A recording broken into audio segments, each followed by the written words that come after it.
Hey everybody, welcome back to the channel.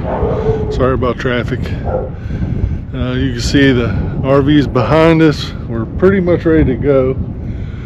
We should have been on the road Sunday a few days ago, but our GMC let us down.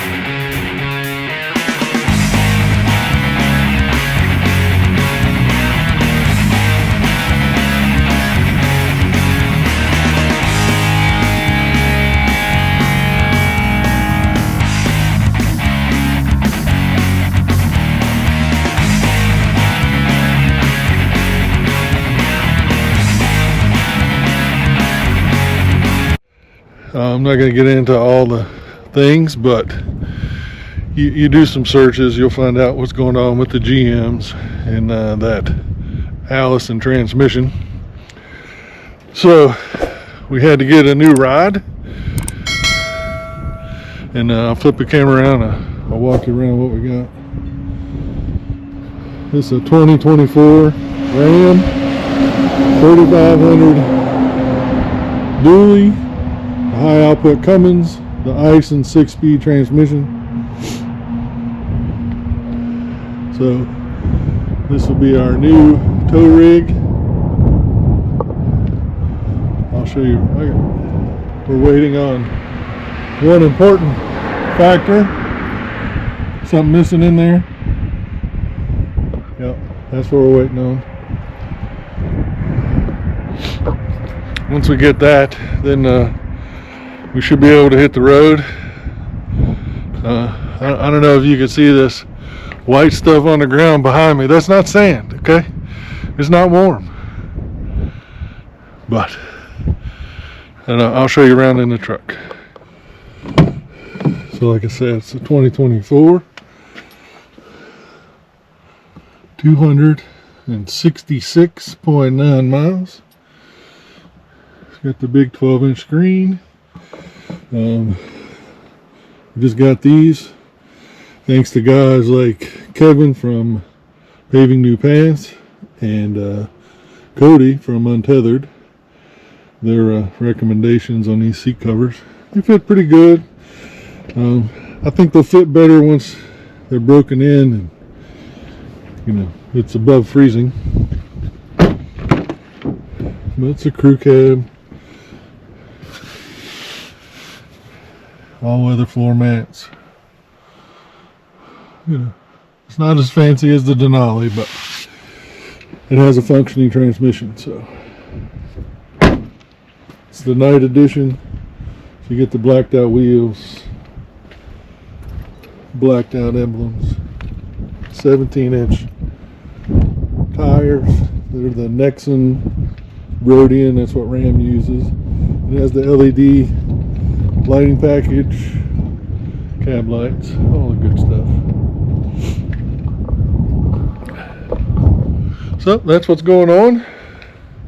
We'll keep you guys updated. We'll do a separate video once we get on the road, hooking up the new Ram, and we'll let you know how we like towing with it. When we started this journey, I had a short bed 3500 single rear wheel, so I'm already used to the engine and transmission. So I'm not too worried about that. This just gives us the payload to haul.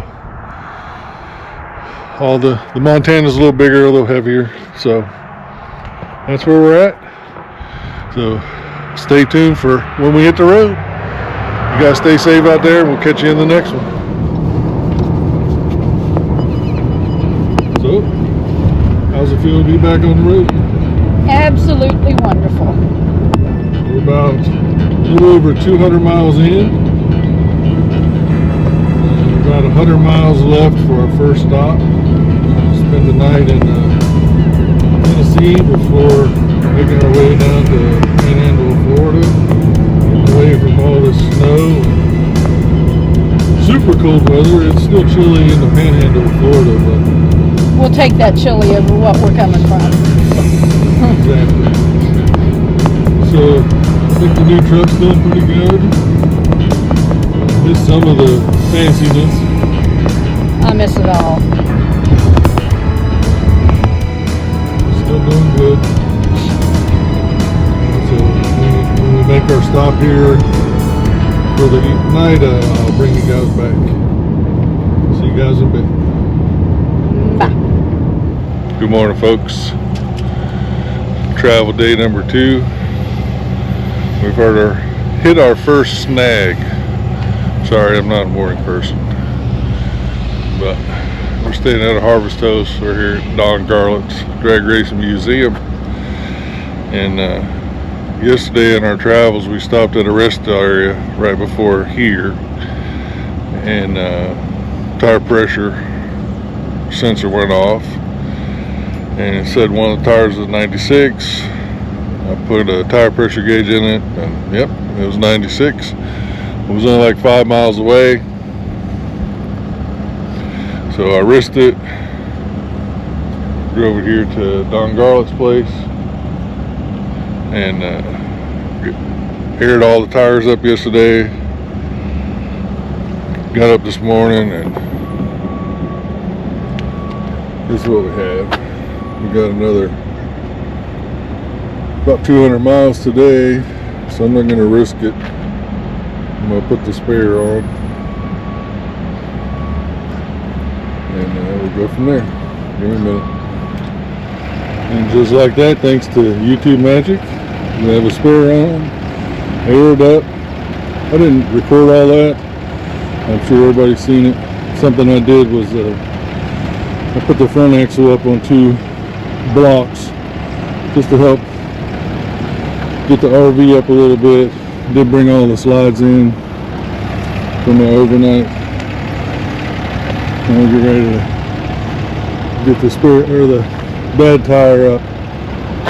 Give me just a minute.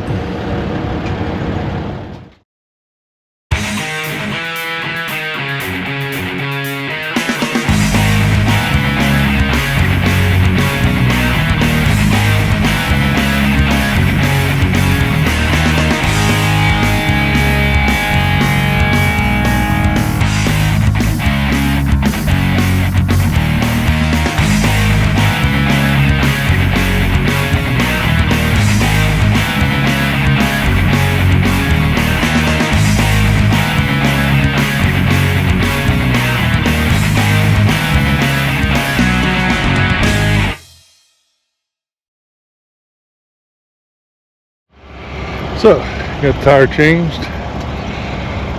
And like I said, I didn't show it. There's too many videos out there about that. But getting ready to get back underway. So stay tuned. Say goodbye to Don Garlett.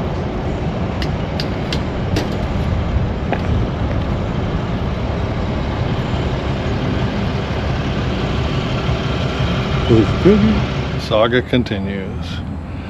So we had an issue when we were coming back to Florida. We was about 5 miles from Don Garlett's Drag Racing Museum for our Harvest Toast. The tire pressure monitoring system went off, and I checked the tire and confirmed that it was low, but we was only 5 miles from our destination, so I decided to just limp it.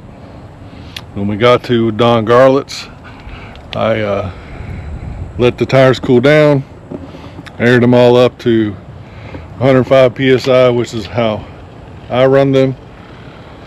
Got up the next morning and the tire was super low, so we put the spare on to make it to our destination, and I just pulled it down to check it, and I found a crack on the inside of the wheel, which I'll overlay right here. So my next step is to contact Keystone and see what they can do, see if they can help us get a wheel. So stand by.